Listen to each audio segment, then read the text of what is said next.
Hello everyone. चलो एक तो छोटे छोटे से टॉपिक में आज आपसे और डिस्कस कर रहा हूँ। टॉपिक का नाम है डिपॉजिटरी सिस्टम और डीमैटेरियलाइजेशन ऑफ शेयर्स। अच्छा, आपको याद होगा, वैसे कुछ कुछ बातें मैं आपको पहले भी बता चुका हूँ कि कंपनी पब्लिक को जब शेयर्स इशू करती है तो कंपनी उनको क्या देती है? Share certificates. और वो शेयर सर्टिफिकेट्स एक कंक्लूसिव एविडेंस है कि जिस पर्सन का नाम उस शेयर सर्टिफिकेट पे मेंशन्ड है वही उन शेयर्स का क्या है? ओनर है। ठीक है, लेकिन आज के दौर में फिजिकल शेयर सर्टिफिकेट्स उतने ज्यादा इशू नहीं होते हैं, तो आज के टाइम में इलेक्ट्रॉनिकली शेयर सर्टिफिकेट्स क्या होते हैं? इशू। मतलब पेपर फॉर्म की जगह शेयर सर्टिफिकेट्स जो इशू होते हैं वो आपके इलेक्ट्रॉनिक ई फॉर्म में इशू होते हैं। ठीक है, अब क्या कहता है जरा सुनना। Meaning of depository and DP मतलब होता है डिपॉजिटरी पार्टिसिपेंट। डीपी मतलब डिपॉजिटरी, लिख लेना सब, पार्टिसिपेंट। चलो पढ़ते हैं जरा। Who is a depository? A depository is a custodian that holds securities of investors for their benefit. अच्छा, मेरी एक बात सुनो। जैसे आप बैंक में अकाउंट खुलवाते हो और बैंक में पैसा जमा करवाते हो, तो बेसिकली बैंक कौन है? एक कस्टोडियन है जो आपके बिहाफ पे आपके पैसे को होल्ड करके रख रहा है। ठीक है, वैसे ही डिपॉजिटरी भी एक कस्टोडियन है जो आपके बिहाफ पे आपकी सिक्योरिटीज को होल्ड करता है। ठीक है, इंडिया में दो डिपॉजिटरीज हैं, मैंने आपको बताया था पहले, एनएसडीएल और सीडीएसएल। एनएसडीएल मतलब नेशनल सिक्योरिटीज डिपॉजिटरी लिमिटेड और सीडीएल मतलब सेंट्रल डिपॉजिटरी सर्विसेज लिमिटेड। ठीक है, फिर देखो, an investor can open securities account, जिसे हम नाम देते हैं demat account, with a depository. तो मेरी बात सुनो, जो इन्वेस्टर है वो किसी भी डिपॉजिटरी के पास, बीट एनएसडीएल बीट सीडीएसएल, किसी भी डिपॉजिटरी के पास एक डीमैट अकाउंट क्या करवा सकता है? ओपन करवा सकता है।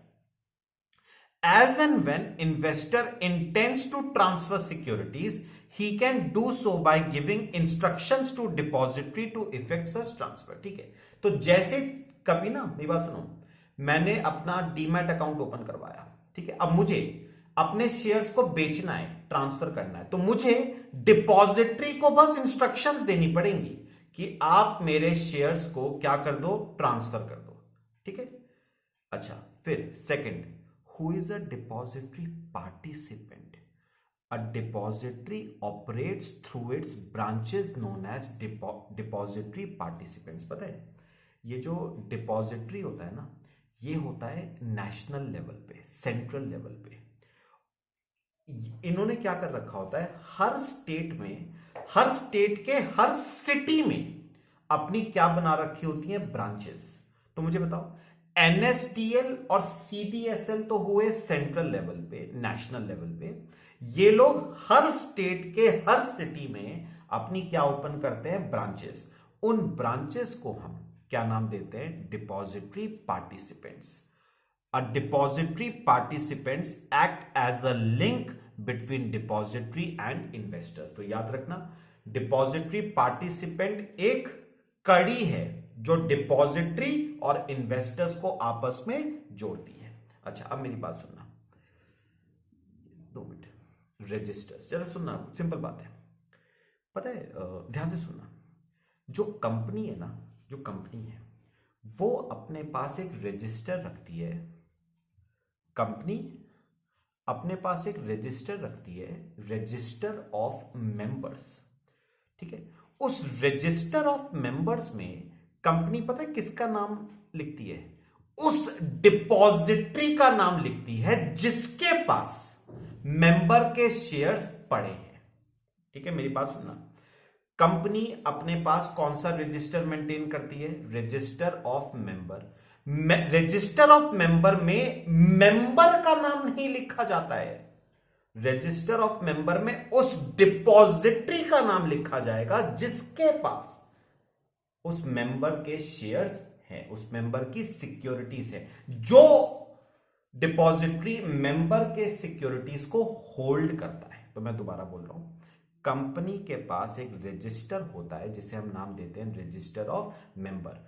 उसमें नाम जो आएगा ना, वो मेंबर का नाम नहीं आता, बल्कि उस डिपॉजिटरी का नाम आता है जो मेंबर के शेयर्स को होल्ड करता है। Who is the registered holder of shares. अच्छा, अब सुनो, अब डिपॉजिटरी अपने पास एक रजिस्टर मेंटेन करता है, रजिस्टर ऑफ बेनिफिशियल ओनर, और उसके रजिस्टर में उस इन्वेस्टर का नाम आता है जिसके नाम पे वो शेयर्स क्या है, रजिस्टर्ड, जो कंपनी का क्या है, मेंबर। यानी पता है, एक चेन है, थोड़ी सी चेन समझो। मुझे बताओ, कंपनी अपने पास कौन सा रजिस्टर रखेगी, रजिस्टर ऑफ मेंबर।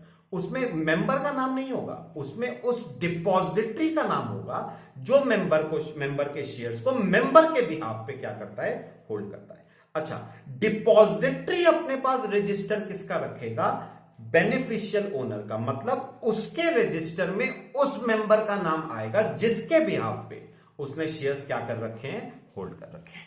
तो याद रखना, कंपनी अपने पास रिकॉर्ड किसका रखेगा, डिपॉजिटरी का, डिपॉजिटरी अपने पास किसका रिकॉर्ड रखेगा, मेंबर का, जो ओनर है शेयर्स का। ठीक है, फिर देखो अगला third point, transfer of shares. छोटी छोटी बातें जरा सुनना। Transfer of shares is affected by depository on receiving an authorisation from beneficial owner. तो याद रखना, जो शेयर्स का ओनर है वो जब डिपॉजिटरी को बोलेगा कि मेरे शेयर्स को क्या कर दिया जाए, ट्रांसफर, तो डिपॉजिटरी उसके बिहाफ पे उसके शेयर्स को क्या कर देगा, ट्रांसफर। कोई ट्रांसफर डीड की जरूरत नहीं है, कोई शेयर सर्टिफिकेट्स के डिलीवरी की जरूरत नहीं है। क्यों? क्योंकि हम इलेक्ट्रॉनिक बात कर रहे हैं, हम इलेक्ट्रॉनिक फॉर्म की बात कर रहे हैं, ई फॉर्म की बात कर रहे हैं, हम फिजिकल की बात नहीं कर रहे हैं, हम डीमैट अकाउंट की बात कर रहे हैं। यहां पर ट्रांसफर डीड की जरूरत नहीं होती है, शेयर सर्टिफिकेट्स की डिलीवरी की जरूरत नहीं होती है, वो तब होगी जब फिजिकल सिस्टम होगा। फिर अगला, on transfer of shares changes are made in the register of beneficial owner. अच्छा, मुझे एक बात बताओ, अब मैंने अपने शेयर्स एक दूसरे पर्सन को बेच दिए, तो डिपॉजिटरी क्या करेगा, डिपॉजिटरी के पास एक रजिस्टर था ना, रजिस्टर ऑफ बेनिफिशियल ओनर, वो रजिस्टर ऑफ बेनिफिशियल ओनर में मेरा नाम काट के किसका नाम एंटर कर देगा, उस पर्सन का नाम एंटर कर देगा जिसको मैंने वो शेयर्स बेचे हैं। ठीक है, नो रिक्वेस्ट, एप्लीकेशन और intimation is required to be given to the company in case of transfer of shares under this system. तो एक बात समझो, इस बात की सूचना क्या डिपॉजिटरी कंपनी को देगा?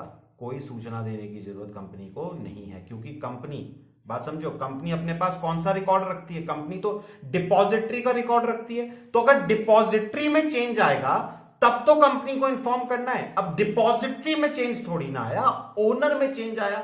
जब ओनर में चेंज आएगा तो उसका इंटीमेशन आपको कंपनी को देने की जरूरत नहीं है। However, depository is required to serve to the company the records of beneficial owner as and when required by the company. हाँ, अगर कंपनी कल को बेनिफिशियल ओनर का कोई रिकॉर्ड मांगती है तो उस केस में depository is required to give those records to the company, नहीं तो जरूरत नहीं। अच्छा, अगला मैं एक छोटा सा आपसे एक चीज डिस्कस कर लूं, बेनिफिट्स ऑफ डिपॉजिटरी सिस्टम। इस डीमैट अकाउंट के क्या फायदे हैं? अच्छा, पहली बात तो डीमैट अकाउंट बहुत फास्ट है। क्यों फास्ट है पता है? ये बाकी ना आप ये अपनी बुक से रीडिंग मार लेना, थोड़ा सा आपको बता रहा हूं। पता है, जो फिजिकल सिस्टम था उसमें ना शेयर्स ट्रांसफर में एक एक महीने तक लग जाता था, जबकि डीमैट सिस्टम में जो शेयर्स ट्रांसफर का प्रोसीजर है वो बहुत फास्ट है। इमीडिएटली शेयर्स क्या हो जाते हैं, आपके ट्रांसफर हो जाते हैं। दूसरी बात, बहुत इकोनॉमिकल है। क्यों? मेरी बात सुनो, जो ओल्ड सिस्टम था वो फिजिकल वाला, उसमें ट्रांसफर डीड बनानी पड़ती थी, शेयर सर्टिफिकेट्स बनाने पड़ते थे, उनकी प्रिंटिंग कॉस्ट थी, खर्चा आता था, अब ना ट्रांसफर डीड की जरूरत है ना शेयर सर्टिफिकेट्स की जरूरत है, तो बहुत इकोनॉमिकल हो गया। तीसरा, पेपरलेस वर्किंग, ये तो मैंने अभी बताया, ना ट्रांसफर डीड की जरूरत है ना शेयर सर्टिफिकेट्स की जरूरत है, तो पेपर बचता है आपका। Fourth, saving of human effort. मेरी बात सुनो, जब आप फिजिकल सिस्टम में थे तो याद रखना शेयर ट्रांसफर में ह्यूमन एफर्ट बहुत इन्वॉल्व होता था, वर्किंग बहुत इन्वॉल्व होती थी। अब डीमैट सिस्टम में सब कुछ इलेक्ट्रॉनिकली है तो ह्यूमन एफर्ट उतना कम हो गया, फ्रॉड्स बचते हैं। मेरी बात सुनो, फिजिकल फॉर्म में ना बहुत सारे फेक जाली शेयर सर्टिफिकेट्स के थ्रू फ्रॉड होता है, जबकि इलेक्ट्रॉनिक में जाली, फॉर्ज, फेक जैसी कोई चीज एग्जिस्ट नहीं करती। फिर सेविंग ऑफ स्टैंप ड्यूटी, याद रखना स्टैंप ड्यूटी आपको पे करनी पड़ती है अगर फिजिकल ट्रांसफर हो रहा है, लेकिन अगर डीमैट ई फॉर्म में हो रहा है तो कोई स्टैंप ड्यूटी आपकी पे नहीं होती है। तो ये आपके कुछ बेनिफिट्स हैं डिपॉजिटरी सिस्टम के, ठीक है। अच्छा, आज का एक लास्ट टॉपिक मैं आपसे डिस्कस कर रहा हूं, सिंपल सा है, आपने पढ़ा हुआ है सबने, issue of employees stock option. थोड़ा सा आपको वैसे ही समझाऊं, यहां पर देखना एक एग्जांपल से, जो मैंने आपको ना याद होगा, आपको सैलरी चैप्टर में भी मैंने आपको करवाया था, एक बार मैं दोबारा करा रहा हूं। देखो,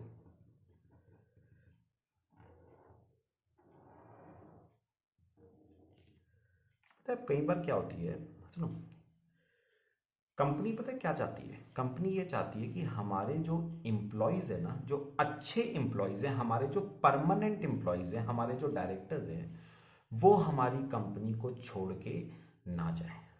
तो in order to retain its employees, its directors, its officers, company अपने डायरेक्टर्स, एम्प्लॉयज और ऑफिसर्स को एक ऑप्शन देती है।